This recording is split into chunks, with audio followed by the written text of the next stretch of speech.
Assalamualaikum warahmatullahi wabarakatuh. Hamdan kasiran thayyiban mubarakan fi raditu billahi robba wa bil islami dina wa bi muhammadin nabiyya wa rasulah. Rabbi srohli sadri wa yassirli amri wahlul uqdatan wal lisani yafqahu qawli. Pertama-tama, perkenalkan nama saya Suci dengan NIM 09105804230067 kelas B semester 6 Prodi Administrasi Publik. Nah, pada kesempatan kali ini saya akan membahas beberapa materi mengenai administrasi publik. Nah, yang pertama yaitu pengertian administrasi publik. Administrasi dikenal sebagai proses, kegiatan, tata usaha, pemerintah, dan administrasi publik itu sendiri. Administrasi juga dikenal sebagai segenap proses penyelenggaraan dalam setiap usaha kerjasama sekelompok manusia untuk mencapai tujuan tertentu. Administrasi publik memusatkan perhatiannya pada kerjasama yang dilakukan dalam lembaga-lembaga pemerintah. Ilmu administrasi publik adalah ilmu yang mempelajari segala kegiatan kerjasama dalam institusi atau organisasi yang bersifat publik. Sebagai cabang ilmu administrasi, administrasi publik menggunakan semua teori, konsep, dan analisis yang berlaku dalam ilmu administrasi. Pada saat yang sama, administrasi publik juga memanfaatkan teori dan konsep yang berlaku dalam beberapa cabang dari ilmu sosial, seperti ilmu politik, ekonomi, psikologi, dan antropologi, budaya, maupun sosiologi. Nah, selanjutnya yaitu pendekatan administrasi publik. Yang pertama yaitu menurut Maurice Spires, di mana beliau mengemukakan ada 3 pendekatan, yaitu 1. Pendekatan matematik, 2. Pendekatan sumber daya manusia, 3. Pendekatan sumber daya umum. Selanjutnya menurut Presshuus, di mana beliau mengemukakan 4 poin. Yang pertama yaitu pendekatan institusional, 2. Pendekatan struktural, 3. Pendekatan perilaku, 4. Pendekatan pasca perilaku. Selanjutnya yaitu menurut Thomas J.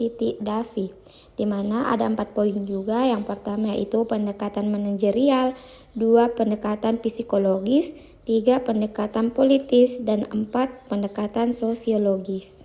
Selanjutnya menurut Sial Sharma, di mana beliau mengemukakan beberapa poin. Yang pertama, pendekatan proses administrasi, 2. Pendekatan empiris, 3. Pendekatan perilaku manusia, 4. Pendekatan sistem sosial, 5. Pendekatan matematik, 6. Pendekatan pembuatan keputusan.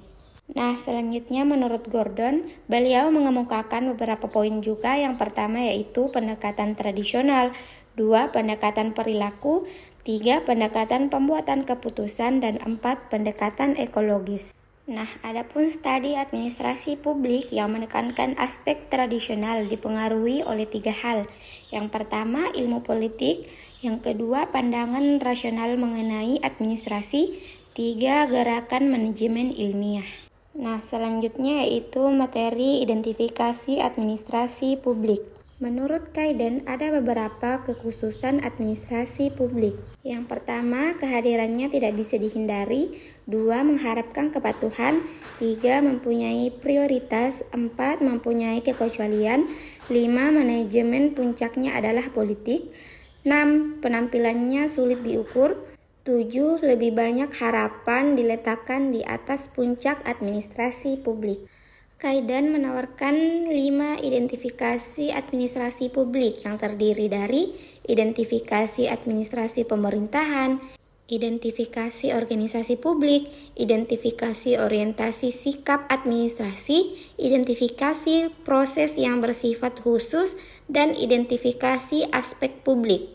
Unsur umum identifikasi administrasi publik yaitu administrasi publik menunjukkan aktivitas komunal yang diorganisasikan secara publik dalam arahan politik dan berorientasi berdasarkan kaidah-kaidah publik. Administrasi publik tidak bisa diidentifikasi hanya atas dasar salah satu dari 4 indikator berikut: administrasi pemerintahan, organisasi publik, sikap administrasi, dan proses yang bersifat khusus.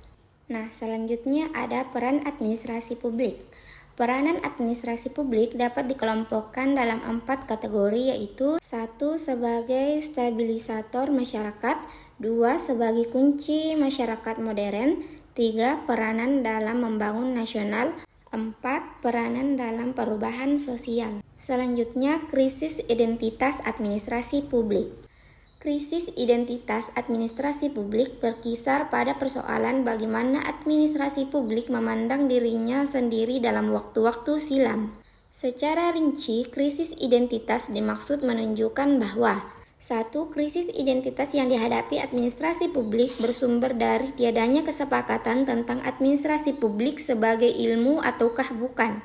2. Sesuatu pengetahuan dapat dipandang sebagai ilmu apabila memenuhi 2 ukuran, yaitu mempunyai paradigma teoris dan mempunyai teori-teori inti. Nah, itulah tadi penjelasan beberapa materi mengenai administrasi publik dari saya.